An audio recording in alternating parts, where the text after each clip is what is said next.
Hello everyone, কেমন আছেন সবাই? আশা করছি সকলেই খুব ভালো আছেন এবং সুস্থ আছেন। ঘড়ির কাঁটায় সময় ওই এখন সকাল 9টা। আজ বুধবার আর গত সোমবার তন্ময় গিয়েছে ওর অফিসিয়াল একটি ট্যুরে ওকিনাওয়া। ওর একটি ড্রিম প্লেস বলতে পারেন। তবে এতে আমার কিন্তু বেশ মন খারাপ, কিন্তু কি আর করা যাবে, অফিসিয়াল ট্যুর আর প্রথম দিন ওখানে একটা ওদের মিটিংও হয়েছে, তো সেই কারণে ওকে যেতেই হতো। তাই অগত্যা মধুসূদন এখন এই ব্যালকনির সামনে দাঁড়িয়ে ওর সাথেই ভিডিও কলিংয়ে কথা বলছিলাম। তো যাই হোক, চলুন ওই রাত্রেবেলায় এক গ্লাস জলে একটু জিরে ভিজিয়ে রেখেছিলাম, সেই জলটা খেয়ে নিই। এটা খেয়ে না অ্যাসিডিটির সমস্যা থেকে বেশ অনেকটাই রেহাই পেয়েছি। আর এখন তো বেশ বাইরে ঝলমলে ওয়েদার রয়েছে। এখন ওই সেপ্টেম্বরের শুরুর দিকে মাঝে মাঝে বৃষ্টি হয়ে ওয়েদারটা ঠান্ডা হয়ে গেলেও সেভাবে কিন্তু ঠান্ডা এখনো পড়েনি, এখনো বেশ ভালোই গরম রয়েছে। আর এদিকে দেখুন না, বাচ্চাগুলো কত সুন্দরভাবে খেলা করছে। এক্ষুনি ঘন্টা পড়বে আর দেখুন সব ছুটে একদম ক্লাসরুমে চলে যাবে। আর দেখবেন দোলনাগুলো কেমন একা একা দোল খাবে আর পুরো প্লেগ্রাউন্ডটা ফাঁকা হয়ে যাবে। আমার কিন্তু রোজ দিন সকালবেলায় আপনাদের সাথে এই আমার ব্যালকনির থেকে বাইরের দৃশ্যগুলো শেয়ার করতে বেশ ভালোই লাগে। আর সময় নষ্ট না করে চলুন, ঘরে দেখলাম পেঁয়াজ আর আলু একেবারেই নেই। আর আজকে রাত্রেবেলাতেই তো ও বাড়ি ফিরবে, সাথে দীপদাও আসবে, আরও একজনও আসবে। তো ওরা বলেছে রাত্রেবেলায় আমাদের এখানেই খাওয়া দাওয়া করবে, একটু চিকেন করব। পেঁয়াজ আর আলু নেই বলে যাই একটু সুপার মার্কেটটা থেকে নিয়ে আসি। আজকে জানেন তো, এই প্রথম আমি একা একা বাড়ির থেকে বেরিয়ে কিছু কিনতে এসেছি। একটু ভয় ভয়ও লাগছে, আবার অনেকটা এক্সাইটেডও লাগছে। এই রে, এত কিছু দেখে আমি একেবারেই কনফিউজড হয়ে যাচ্ছি। দাঁড়ান, ওকে একবার ফোন করে দেখিয়ে তারপরে একবারে কিনে বাড়ি যাই। এখন ওই বিকেল 3টে মতন বাজে। বাড়িতে এসে আগের দিনের ভেজ পোলাও ছিল, সেটা খেয়ে একটু রেস্ট নিয়ে নিয়েছি। আর তারপরে এই সবজি কেটে গুছিয়ে নিয়েছি। আর সকালবেলা উঠেই এই চিকেনটা ফ্রিজ থেকে বের করে রেখে দিয়েছিলাম। আমি প্রথম একটা আস্ত মুরগি কাটতে চলেছি। সেটা ভিডিও না করে রাখলে হয় বলুন? আমার ভিডিও যে কজনই দেখে না কেন, আশা রাখি যে একদিন এই পরিবার অনেক বড় হবে। আমি আবার এই স্কিন ভালো খাই না, আপনারা জানেন, আগের একদিন একটা ভিডিওতে দেখিয়েছিলাম। তো স্কিনটা আগে ছাড়িয়ে নিই আর তারপর দেখা যাক কতটা কি সফল হই। কি জানি, আমার তো বেশ ভয় করছে।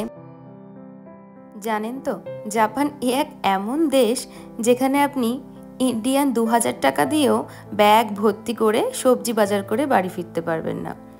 এদেশে সবজির তুলনায় মাছ মাংসের দাম একদম কম। যেমন এই গোটা মুরগির মাংসটা, এই গোটা মুরগিটা তন্ময় আগের দিন কিনে নিয়ে এসেছিল জাপানিজ 600 টাকায়, মানে ওই ধরুন দেশের 300 টাকা।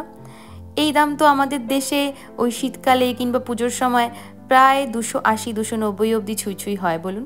সেক্ষেত্রে দেখতে গেলে এমন বেশি কিন্তু দাম নয়। এটা ওই 1 কিলো 300 গ্রাম ছিল, সেখান থেকে ধরুন এই স্কিনগুলো বাদ দিয়ে ওই 150-200 গ্রাম মতন গেল।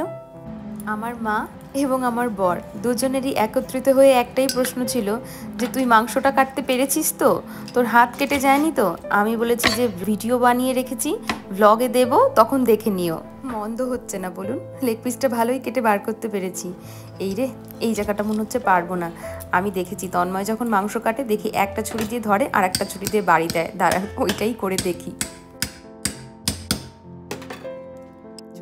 এবার ঝটপট করে মাংসর পিসগুলো করে নিয়ে ওই যেরকম পারি সেরকম করে নিয়ে ভালো করে ধুয়ে ফ্রেশ করে ম্যারিনেট করে রাখি, না হলে রান্নার অনেক দেরি হয়ে যাবে।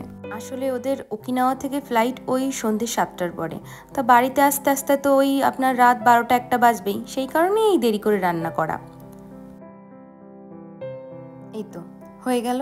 এবার এগুলোকে ভালো করে পরিষ্কার করে নিয়ে, জায়গাটাও পরিষ্কার করে নিয়ে, এবার নুন, হলুদ, একটু লঙ্কার গুঁড়ো আর সর্ষের তেল দিয়ে এটাকে একটু মাখিয়ে রেখে দিই।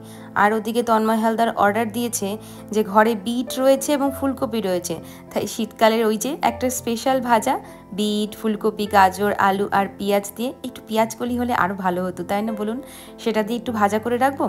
আর আমার মায়ের হাতে স্পেশাল ওই কাঁচা টমেটো আর আলু দিয়ে সর্ষে বাটা দিয়ে চচ্চড়ি। শীতকালে রোদে বাইরে উঠোনে বসে গরম ভাত আর এই কাঁচা টমেটোর চচ্চড়ি দিয়ে ভাত মেখে খেতে কিন্তু দারুণ লাগে তাই না বলুন? কে কে ভালো খান? এই তরকারিটা কিন্তু আমার শ্বশুরবাড়িতে হয় না, জানেন তো।